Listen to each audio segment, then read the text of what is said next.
Hello everyone, this is Vinima Singh, your class 12th history mentor. आज हम अपना चैप्टर सेकंड का सेकंड पार्ट स्टार्ट करने जा रहे हैं। पार्ट 1 में हमने देखा कि 16 महाजनपद के बारे में देखा और उसमें से जो मोस्ट पावरफुल महाजनपद था उसको देखा कि वो सबसे पावरफुल क्यों था। कौन सा महाजनपद था? मगध। ठीक है, अब ये चैप्टर कंटिन्यू करने जा रहे हैं। पार्ट 1 का अगर आपको वीडियो देखनी है तो डिस्क्रिप्शन बॉक्स में आपको लिंक मिल जाएगा।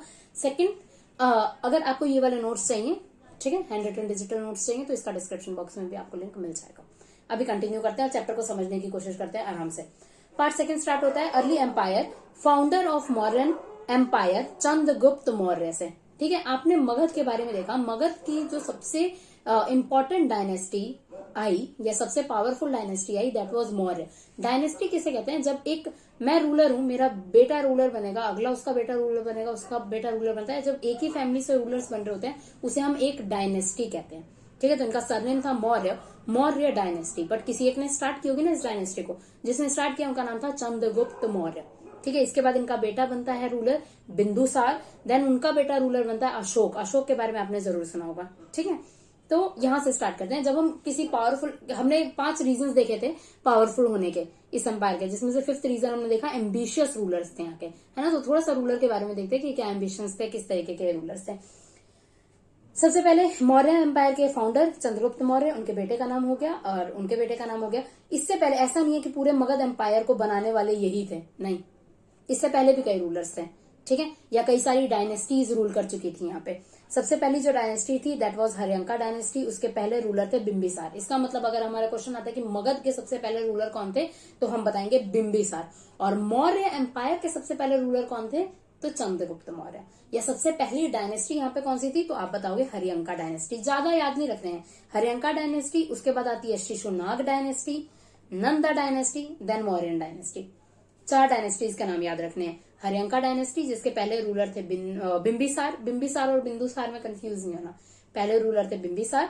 फिर कुछ रूलर्स आते हैं, करते करते इस डायनेस्टी को ओवर रूल करती है शिशुनाग डायनेस्टी। शिशुनाग डायनेस्टी के कुछ रूलर्स आते हैं, देन उसको ओवर रूल करते हैं या उनसे जीतते हैं, उनके एम्पायर को अपने कब्जा में ले लेते हैं नंद डायनेस्टी। फिर नंद का कुछ टाइम तक रूल करते हैं और नंद डायनेस्टी के आखिरी रूलर थे धनानंद, जिनको हरा के चंद्रगुप्त मौर्य रूलर बने और वहां से शुरू हुई मौर्य डायनेस्टी। ठीक है, इस डायनेस्टी के बारे में हमें कहां से पता लगता है, या मगध एम्पायर के बारे में हमें कहां से पता लगता है? सोर्सेज देखना हिस्ट्री में बहुत जरूरी होता है कि आप जो चैप्टर पढ़ने जा रहे हैं, जो चीजें आप पढ़ने जा रहे हैं, इसके बारे में हमें या हिस्टोरियंस को कहां से पता लगा। पहला, अकाउंट ऑफ मेगाथनीज। क्या हुआ था, एक ग्रीक एम्बेसिडर थे, ग्रीक से इंडिया में आए थे वो। ठीक है, और मौर्यंस के कोर्ट में काफी साल तक रहे, इंडिया में काफी साल तक रहे। इन्होंने अपनी एक बुक लिखी इंडिका, नाम याद रखेंगे इनके बुक का, इंडिका। इस बुक में इन्होंने इंडिया के बारे में बहुत कुछ लिखा। इससे हमें पता लगता है उस टाइम के इंडिया के बारे में। एक हमने पहले के चैप्टर्स में भी ये बात डिस्कस की है, पहले के चैप्टर में, कि जो अपने यहाँ के लोग होते हैं वो एक आपकी हमारे यहाँ की बुक लिखेंगे, एक कोई और बाहर से आके हमारी बुक लिखता है। दोनों में हमें फर्क देखने जरूर मिलेगा कि किसी और के नजरिए से इंडिया कैसा था, है ना। तो इंडिका पढ़ के हमें यही मेगाथनीज ने किस वे में इंडिया को देखा या वो किस तरीके से देखते थे, ये पता लगा हमें। एक अनफॉर्चुनेट बात यहाँ पे ये है कि इंडिका आज के टाइम पे है नहीं, ये बुक कहीं खो चुकी है, खत्म हो चुकी है। ठीक है, हिस्ट्री में। तो फिर हमें कैसे पता लगता है? कई सारे हिस्टोरियंस, पहले के हिस्टोरियंस ने या पहले के कई सारे राइटर्स ने जिन्हें इंडिका मिली थी, ठीक है, इंडिका पढ़ के इंडिका के काफी सारे कोट्स, एग्जर्प्ट्स अपनी बुक में लिखे। जैसे मैं एक बुक लिख रही हूँ, मैंने इंडिका पढ़ी और उसमें से मैंने लिखा यहाँ से कि मैं ये चीज इंडिका में से देख के लिख रही हूँ, इंडिका में इंडिया के बारे में ये लिखा हुआ है। ठीक है, तो अलग अलग बड़े सारे राइटर्स की बुक पढ़ के जहां जहां से हमें इंडिका के बारे में कुछ लिखा मिला, उसे इकट्ठा करके हम इंडिया को देखते हैं। इंडिका हमें डायरेक्ट नहीं मिली है, मेगाथनीज की लिखी हुई। ठीक है, पहला सोर्स ये हो गया। दूसरा, चंद्रगुप्त मौर्य के टाइम के एक मिनिस्टर थे चाणक्य या कौटिल्य, दोनों नाम से इन्हें जाना जाता है। इन्होंने अपनी एक बुक लिखी थी अर्थशास्त्र। ठीक है, इनफैक्ट मेकर ऑफ चंद्रगुप्त भी कौटिल्य को ही कहा जाता है, कौटिल्य या चाणक्य। इन्होंने ही चंद्रगुप्त को सिखाया था, रूलर बनने लायक बनाया था। ठीक है, आगे बुद्धिस्ट और जैनिस्ट बुक से हमें पता लगता है, या पौराणिक बुक, संस्कृत टेक्स्ट से भी पता लगता है उस टाइम के मौर्य एम्पायर के बारे में।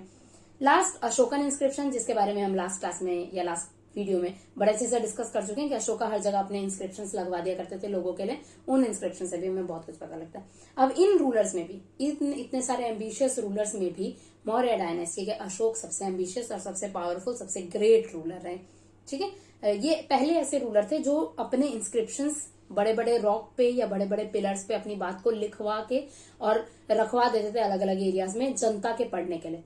पहले क्या होता था, हमारे जैसे कम्युनिकेशन नहीं होता था कि पीएम आए, टीवी पे उन्होंने कुछ बोला और हम सब ने एक साथ सुन लिया। नहीं, ऐसा कम्युनिकेशन नहीं होता था। पहले क्या होता था, रूलर अपने कोर्ट में अपने मंत्रियों से, मिनिस्टर से कुछ कह देंगे, फिर वो आगे जाके कहेंगे अपने सेना के लोगों को या जो भी सोल्जर्स होते होंगे, पुलिस होती होगी, है ना, उनको बता दिया गया। अब वो जाके आगे रूल बताएंगे, लोगों तक पहुंचेगा इस तरीके से। बट अशोक थे जिन्होंने अपनी बात को डायरेक्ट लोगों तक रखा, अपने पिलर इंस्क्रिप्शन पे या मतलब अपने इंस्क्रिप्शन लिखवा के इन्होंने लोगों के आगे रख दिया, डायरेक्ट लोगों के टच में है। ठीक है, अशोक पहले ऐसे रूलर थे। हमें टोटल 39 इंस्क्रिप्शंस मिले हैं अशोक के, इंडिया में अलग अलग जगह पे, अफगानिस्तान, बलूचिस्तान से लेके साउथ इंडिया, नॉर्थ वेस्ट, हर जगह से, नॉर्थ ईस्ट, हर जगह से हमें इंस्क्रिप्शंस मिले हैं करीब करीब। तो पता लगता है कि कितनी दूर तक फैला हुआ इनका एम्पायर था। अलग अलग पार्ट्स में इनको हम क्लासिफाई करते हैं, इनके इंस्क्रिप्शंस को। मेजर रॉक एडिक्ट, बड़े रॉक्स पे, माइनर रॉक्स पे, बड़े पिलर्स पे, छोटे पिलर्स पे। ठीक है, इस तरीके से अपने इन्होंने इंस्क्रिप्शंस लिखवाए हैं। जैसे ये देखिए, बड़े से पत्थर पे इन्होंने कुछ लिखवाया है, यहाँ इन्होंने पिलर्स पे कुछ लिखवाया हुआ है। ठीक है, तो ये हो गया। ठीक है, ओके, आगे चलते हैं। इन इंस्क्रिप्शंस पे हम एक चीज देखते हैं, देवनाम पियदासी। पियदासी वर्ड तो हमने लास्ट वीडियो में भी देखा। देवनाम पियदासी, स्पेशली ऐसा मानते हैं कि जितने अशोका ने इंस्क्रिप्शंस लिखवाए उस पर देवनाम पियदासी लिखा हुआ था। देवनाम वर्ड वाज इनके एंसेस्टर्स के लिए, मतलब चंद्रगुप्त के लिए भी या बिंदुसार के लिए भी देवनाम वर्ड यूज किया जाएगा। देवनाम मतलब डियर टू गॉड, भगवान के प्यारे।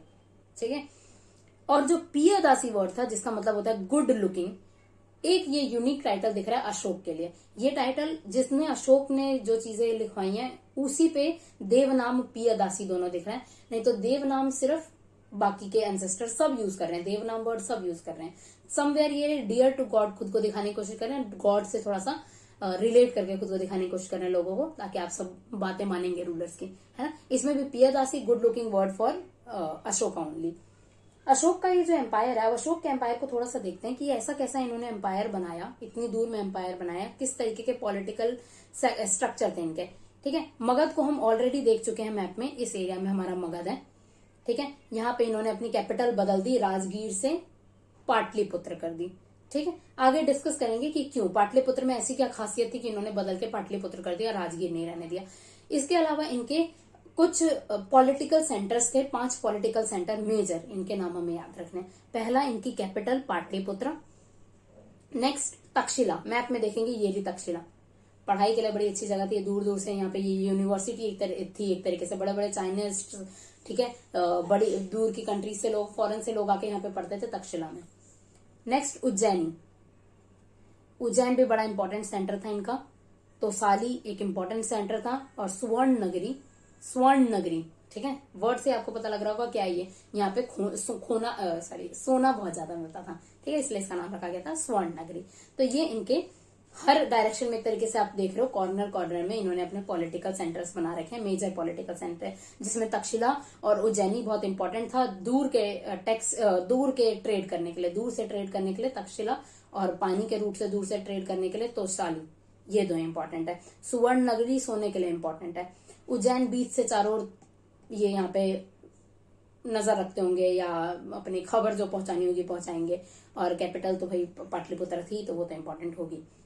इसके अलावा मैकाथनीज बताते हैं हमें कि यहाँ पे इन्होंने 6 सब कमिटीज बना रखी थी मिलिट्री को ऑर्गेनाइज करने के लिए। ध्यान से देखना कितने अच्छे से मिलिट्री को ऑर्गेनाइज करने के लिए इन्होंने 6 ग्रुप्स एक तरीके के बनाए हैं, 6 कमिटीज बनाई हुई हैं। ठीक है, पहली कमिटी का काम था नेवी पे नजर रखना, पानी के रूट से जो भी हमारे सोल्जर्स हैं, ठीक है, नेवी के आसपास, ताकि बाहर से कोई एंट्री ना मारे, इन एरिया से कोई हमारे कंट्री में एंटर ना हो, इसके लिए, है ना। तो पहला नेवी पे वॉच रखने के लिए एक कमेटी हो गई। दूसरी कमेटी हो गई जो ट्रांसपोर्ट्स को मैनेज करेगी। ट्रांसपोर्टेशन में अगर आपको कोई भी प्रॉब्लम आती है, ट्रांसपोर्टेशन रिलेटेड कोई भी प्रॉब्लम ना आए, ठीक है, इसके लिए इस पे वॉच रखने का काम था इस कमेटी का। अगली थी रिस्पॉन्सिबल फॉर फुट सोल्जर्स, जो हमारे पैदल लड़ने वाले सोल्जर्स थे, उनको कोई प्रॉब्लम आ रही है तो वो आके इस कमेटी से डिस्कस करेंगे, उसको अगर कोई नीड है उनको तो उसके लिए इस कमेटी में डिस्कशंस होंगे। इन पे मतलब फुट सोल्जर्स पे वॉच रखना, उनका काम कराना के लिए एक कमेटी बना दी गई। हॉर्सेस के लिए अलग कमेटी बना दी गई, चैरियट्स के लिए, रथ के लिए अलग कमेटी बना दी गई, एलिफेंट के लिए एक अलग कमेटी बनाई हुई थी। मतलब एलिफेंट्स के देखभाल, उनपे जो सैनिक सवार होके लड़ने जा रहे थे, हॉर्सेस पे जो लड़ने जाते थे या जो चैरियट्स पे जाते थे, ठीक है, इन सब के लिए अलग कमेटी इन्होंने बनाई थी, जिसका मतलब एक तरीके से काम बांट दिया। मेरा फोकस, अगर मैं हॉर्सेस के डिपार्टमेंट, तो मेरा फोकस सिर्फ हॉर्सेस पे रहेगा। अच्छी नस्ल के हॉर्सेस मिले हमें, अच्छे, अगर मैं एलिफेंट के कमेटी में हूँ तो अच्छी क्वालिटी के एलिफेंट्स हम ला सके, जहां जहां से हो सके ढूंढ के, ठीक है, या जो भी नीड्स है एलिफेंट्स की वो सब पूरी की जा सके, है ना। लड़ाई रोज रोज तो नहीं होती ना, जब वॉर हुआ ठीक है तब हुआ, बट उसके बाद आपको पूरा टाइम मेंटेनेंस करना पड़ेगा इन सभी जानवर का या फुट सोल्जर्स का, लोगों का। इसके बाद इन्होंने इसी के अंदर एक और सब कमेटी बनाई थी, वो क्या थी, arranging bullock carts to carry equipments. सामान एक जगह से दूसरी जगह लाने ले जाने के लिए एक वो बुलॉक कार्ट का यूज किया जाता था, मतलब बैलगाड़ी का इस्तेमाल किया जाता था, उस पर वॉच रखने के लिए कमेटी। देन सोल्जर्स के लिए खाना और एनिमल्स के लिए फॉडर, मतलब वही चारा अरेंज करने के लिए एक अलग कमेटी बनाई हुई थी, उसी के अंदर एक सब कमेटी बना दी गई थी। और सर्वेंट्स और आर्टिशियंस को रिक्वायर करने के लिए, रिक्रूटमेंट के लिए एक अलग कमेटी बनाई थी। तो प्रॉपर प्लानिंग के साथ इन्होंने अलग अलग कमेटीज बना दी थी, सारे काम एक दूसरे को बांट दिए गए थे। किसी भी डिपार्टमेंट में, किसी भी एरिया में कोई भी गड़बड़ आएगी तो फटाफट से उस कमेटी को पकड़ा जाएगा कि भाई आपके अंदर ये गड़बड़ हुई कैसे, ठीक है, आपको इस पर ध्यान रखना था, वॉच रखना था। इसके बाद अशोका के लिए एक और कहा जाता है, इन्होंने इतने दूर में अपना एम्पायर फैला लिया था। एक मिनट, इन्होंने इतनी दूर अपना एम्पायर फैला लिया था, तो अपना एम्पायर ऐसे ही तो नहीं फैलाया होगा ना इन्होंने, बड़ी सारी अग्रेसिव पॉलिसीज थी इनकी, जिसके थ्रू इन्होंने अपना एम्पायर इतनी दूर में फैला लिया, करीब करीब यहाँ बलूचिस्तान, कांधार, अफगानिस्तान के एरियाज तक अपना इन्होंने, इनफैक्ट इनके कुछ पिलर एडिक्ट्स यहाँ श्रीलंका से भी मिले, बट नॉट ऐसा कि श्रीलंका पे रूल कर रहे हैं, बट यहाँ के बारे में लिखे हुए इंस्क्रिप्शन श्रीलंका से भी मिले हुए। तो इतनी दूर तक, उस टाइम पे जब कम्युनिकेशन नहीं होता था ढंग का, इतना अच्छा ट्रांसपोर्टेशन सिस्टम नहीं था, इन्होंने इतनी दूर तक कैसे रूल किया था। ये बड़े अग्रेसिव पॉलिसीज रखते थे, ठीक है, कब्जा करना, ठीक है, लड़ाई झगड़ा, इन सब में बड़ा इनकी रुचि होता था, ध्यान रखते थे। इसके बाद एक वॉर इनकी लाइफ में ऐसी होती है, कलिंगा वॉर, ठीक है, जिसके बाद इनका हम हार्ट चेंज होते हुए देखते हैं कि कलिंगा वॉर के बाद ये अपनी पॉलिसीज को चेंज कर देते हैं और एग्रेशन से इनकी पॉलिसी सीधा सीधा नॉन वायलेंट पे आ जाती है। ठीक है, कलिंगा में ये इतना मैस्केयर देखते हैं, इतने लोगों की डेथ वगैरह देख के इनको बहुत बुरा लगता है कि हम कर क्या रहे हैं, किसके लिए कर रहे हैं ये सब, ठीक है। इसके बाद ये अपनी पॉलिसीज चेंज कर देते हैं, अग्रेशन और इन्वेजन की पॉलिसीज खत्म कर देते हैं। जितना इन्होंने कब्जा कर लिया था उस टाइम तक, उतने पे इन्होंने रूल किया और एक पॉलिसी को अडॉप्ट किया। पॉलिसी का नाम था धम्मा पॉलिसी, ठीक है। धम्मा पॉलिसी इन्होंने अडेप्ट की अपने लिए भी, और इस पॉलिसी के बारे में लोगों को भी बताया कि आप सब भी करिए। और ये इतना इजी था कि आप किसी भी रिलीजन से हो, आप इन पॉलिसीज को एक्सेप्ट करोगे। क्या था, पहली बात इसमें कही जाती थी रिस्पेक्ट एल्डर्स, ये तो सबसे कही जाती है ना। अगली बात इसमें कही गई थी generosity towards Brahmans and those who renounce worldly life, मतलब साधु महात्मा जैसे लोग ब्राह्मण्स हैं जो आपको लाइफ के बारे में बता रहे हैं ना, मतलब जो ज्ञान देते हैं एक तरीके से, उनके लिए आप थोड़ा सा रिस्पेक्ट रखें, या उनको अगर खाने पीने की जरूरत है तो वो दे, दान दक्षिणा करें, इस तरीके की बात। ट्रीटिंग स्लेव एंड सर्वेंट, आपके नौकर वगैरह हैं उनके साथ जानवरों की तरह व्यवहार ना करें, ठीक है, वो भी इंसान है, तरीके से एक ढंग का बिहेवियर उनके साथ भी आपका रहना चाहिए, ठीक, भले वो आपके सर्वेंट्स है। रिस्पेक्ट फॉर हर रिलीजन के लिए और हर ट्रेडिशन के लिए हमारे अंदर रिस्पेक्ट होनी चाहिए। अपने रिलीजन अपने ट्रेडिशन के लिए तो रिस्पेक्ट है ही, दूसरे रिलीजन और दूसरे ट्रेडिशंस के लिए भी हमारे अंदर रिस्पेक्ट होनी चाहिए। ये प्रिंसिपल्स बहुत इजी थे और यूनिवर्सली एक्सेप्टेबल है सबके लिए, किसी भी रिलीजन के लिए बड़े एक्सेप्टेबल थे, तो लोगों ने बड़ी आसानी से इस चीज को माना। अब वैसे ही मैं पहले ही बोल चुकी कि पहले जैसा टीवी और वीडियोस तो होते नहीं थे कि बना के सब जगह हमने डाल दिया, सबने देख लिया, है ना, या लाइव टीवी पे ब्रॉडकास्ट होने लगा और सबने देख लिया, नहीं, ऐसा नहीं होता था। तो इन्होंने क्या किए थे, अपने कुछ लोग अपॉइंट किए थे जिनका काम था, जैसे मान लो मैं 10 लोगों को अपॉइंट कर लिया, ठीक है, इन 10 का काम है मेरी धम्मा पॉलिसी को लोगों तक पहुंचाना। अलग अलग गांव में, अलग अलग शहरों में जाके लोगों को बताया जाएगा कि धम्मा पॉलिसी में ये होता है, ये हमें करना चाहिए, ठीक है, ऐसा हमारे रूलर कह रहे हैं। इसके लिए जिन लोगों को अपॉइंट किया गया उनको बोला जाता था धम्म महात्मा। ये टर्म हम याद रखेंगे, धम्म महात्मा, ठीक है, इनको बोला जाता था धम्म महात्मा और अलग अलग धम्म महात्मा अपॉइंट किया जाता है। अगर क्वेश्चन आता है धम्म महात्मा कौन थे, तो who was appointed to spread message of dhamma, उन्हें कहा जाएगा धम्म महात्मा। आगे चलते हैं। हाउ इंपॉर्टेंट वॉज एम्पायर, इस एम्पायर की इंपॉर्टेंस देखो। 19th सेंचुरी में इस एम्पायर ने, उस टाइम के एम्पायर ने, कब का एम्पायर कब का खत्म हो गया, 19th सेंचुरी में इस एम्पायर ने कितना अच्छा रोल प्ले किया हमारे लिए। 19th सेंचुरी में यहाँ पे ब्रिटिशर्स का रूल था, ठीक है, और ब्रिटिशर्स का कहना था, ब्रिटिशर्स इंडियंस को बहुत इंफीरियर नजर से देखते थे। आपकी थर्ड बुक जो है वो मॉडर्न हिस्ट्री पे बेस्ड है, उसमें आप पढ़ोगे ब्रिटिशर्स के बारे में। तो ये जो ब्रिटिशर्स थे इंडियंस को बड़े इंफीरियर नजर से देखते थे और खुद को बहुत सुपीरियर मानते थे। इनका कहना था कि सिर्फ ब्रिटिशर्स ही या सिर्फ उनकी रेस ही, उनका जो कलर है उनका रेस ही इतने बड़े हिस्से पे रूल कर सकता है। पूरे इंडिया पे उन्होंने अपने कॉलोनी बना ली थी इंडिया को, ठीक है, ब्रिटेन में भी रूल कर रहे थे और भी बड़ी सारी अपनी अलग अलग कॉलोनीज बना रखी थी। उनका ये कहना था कि ये काम सिर्फ और सिर्फ ब्रिटिशर्स ही कर सकते हैं और कोई नहीं कर सकता। इसी टाइम पीरियड में 19th सेंचुरी में एक एम्पायर के बारे में हमें पता लगता है, मौर्यन एम्पायर, इसकी सुप्रीमेसी के बारे में पता लगता है। इतनी दूर में एक टाइम पे अशोका ने, जो कि इंडियन रूलर थे, इतनी दूर के एरियाज पे उन्होंने अकेले रूल किया था और कितनी अच्छी पॉलिसीज रखी उन्होंने, ठीक है, ऐसा नहीं कि कुछ भी रूल बना रहे हैं, लोगों पे अत्याचार कर रहे हैं, नहीं, इतनी अच्छी पॉलिसीज रखे, इतनी दूर तक इन्होंने रूल किया। इस टाइम पे इंडियंस को, इंडियन हिस्टोरियंस को, ब्रिटिशर्स को दिखाने के लिए एक एग्जाम्पल मिला कि ऐसा नहीं है कि सिर्फ आप ही इतने दूर में रूल कर सकते हैं। इंडिया का कब का एक एम्पायर है जिसने इतनी दूर में रूल किया, ठीक है। तो बड़ा इंपॉर्टेंट रोल प्ले किया इस एम्पायर ने, उस टाइम के खत्म एम्पायर ने इस टाइम पे हमारे लिए। 19th century regarded as major landmark 19th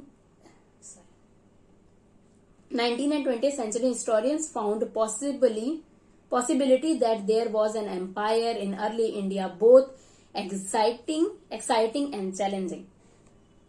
अब इसके बाद हमारा नेशनल एम्बलम यहीं से लिया गया, अशोक का चिन्ह ही लिया गया है, ये वाला, ठीक है, ये अशोक के टाइम का है जो उनके एम्पायर में यूज किया जाता था। आज हमारा नेशनल एम्बलम है, या अशोक चक्र को हमने झंडे में, अपने हमारे झंडे में जो चक्र है वो अशोक चक्र कहा जाता है ना, अशोक चक्र। तो अशोका के एम्पायर से ही, इतना पावरफुल एम्पायर था, उसी से हमने ये चीज ली।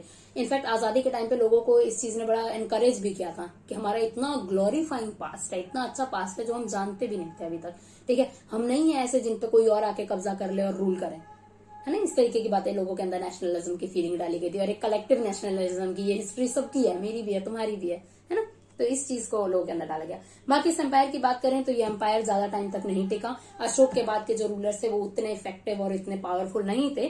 150 ईयर्स तक ही ये एम्पायर रह पाया। इसके बाद धीरे धीरे, मतलब इसका धीरे धीरे जो एरिया है वो उनके हाथों से छूटने लगा। इतने दूर का, कोई कहीं पे रूल करने लगा, कोई कहीं का रूलर आ गया, कोई कहीं का रूलर आ गया, धीरे धीरे जो मगध इतनी दूर तक फैल चुका था वो धीरे धीरे कम होने लगा, ठीक है। 2nd सेंचुरी BC आते आते यहाँ पे नए किंगडम्स बनने लगे अलग अलग एरिया में इंडिया में, ठीक है। इसे ही बोला गया न्यू नोशन ऑफ किंगशिप। यहाँ पे अलग अलग रूलर्स आ गए, चोलास, चेरास, पांड्यास, अलग अलग जगह पे जिन्होंने कब्जा कर लिया, अपना एम्पायर एस्टेब्लिश कर लिया। जैसे अशोका ने धीरे धीरे इतनी दूर से फैल के धीरे धीरे सब कुछ अपने कब्जे में किया। जब आगे के रूलर उतने पावरफुल नहीं थे तो धीरे धीरे सारे इनके स्टेट्स वापस से छूटने लग गए इनसे। तो इनके बारे में चोलास, चेरास, पांड्यास, इन्होंने क्या था, या मौर्यन एम्पायर के बाद मगध का क्या हुआ, कैसा था ये एम्पायर, नेक्स्ट वीडियो में देखेंगे। एक चीज और बताई गई, कोई भी सोर्सेज आप मिस नहीं करेंगे। यहाँ पे एक सोर्स है, सोर्स फर्स्ट, ये रहा, मैगथनीज की बुक से ये ली गई है। यहाँ पे ये यही बता रहे हैं कि यहाँ पे बड़े सारे अलग अलग सुपरिटेंडेंट अपॉइंट किए गए हैं, ठीक है।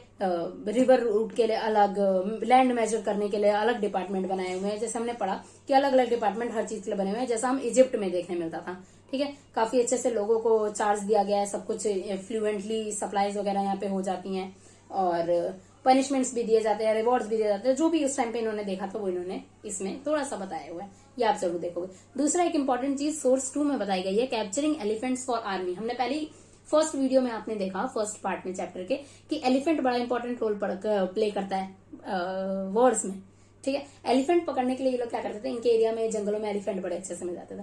तो एलिफेंट पकड़ने के लिए क्या किया जाता था, ये अर्थशास्त्र से हमें देखने मिला। अर्थशास्त्र में ये चीज बताई गई है कि एलिफेंट्स को पकड़ने के लिए जिन लोगों को ये काम होता था एलिफेंट पकड़ने के लिए, वो क्या करते थे, वाइल्ड फीमेल एलिफेंट्स को, 5-6 फीमेल एलिफेंट्स को अपने साथ ले जाएंगे ग्रुप बना के, और वाइल्ड एलिफेंट्स के फीमेल एलिफेंट्स को ले जाएंगे अपने साथ, हाँ। और वाइल्ड जो मेल एलिफेंट्स होंगे उनके डक्स को या उनके छोड़े हुए यूरिन को, है ना, फॉलो करेंगी ये फीमेल एलिफेंट्स, ठीक है, ये तो फॉलो कर सकते हैं ना, तो ये उनको फॉलो करेंगी और इन फीमेल एलिफेंट्स को फॉलो करते हुए ये उन वाइल्ड एलिफेंट्स तक पहुंच जाते थे, देन उनको पकड़ा जाता था। तो एक अपना तरीका इन्होंने बना रखा था बढ़िया सा, किस तरीके से क्या काम में करना है, कैसे एलिफेंट्स को पकड़ना है, जो भी है।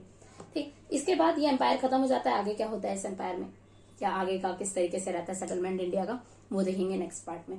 तब तक इस चैप्टर को थोड़ा सा मॉडर्न एम्पायर तक, थर्ड टॉपिक आएगा इसे, इसको पढ़ के रखना है। ठीक है, मैप के क्वेश्चंस, मैप के पर्पज से ये चैप्टर बहुत इंपॉर्टेंट है। मैप इससे भी आता है, चैप्टर फर्स्ट से भी आता है, डेफिनेटली आता है। ठीक है, ज्यादा यही कि मगध कहाँ पे, ये आपको पता होना चाहिए, पाटलिपुत्रा, तक्षशिला थोड़ा सा देख लीजिए एक बार, उज्जैन, 5 जो सेंटर्स थे, उज्जैन, तोसाली और सुवर्ण नगरी, ठीक है, या राजगीर जो पहले की कैपिटल थी वो कहाँ पे, थोड़ा सा एक बार मैप में देख के रखना है। ठीक है, मगध अपने आप में कहाँ पे था ये थोड़ा सा देख के रखना है। इसके बाद नेक्स्ट वीडियो में कंटिन्यू करते हैं चैप्टर को। Till then bye bye, take care.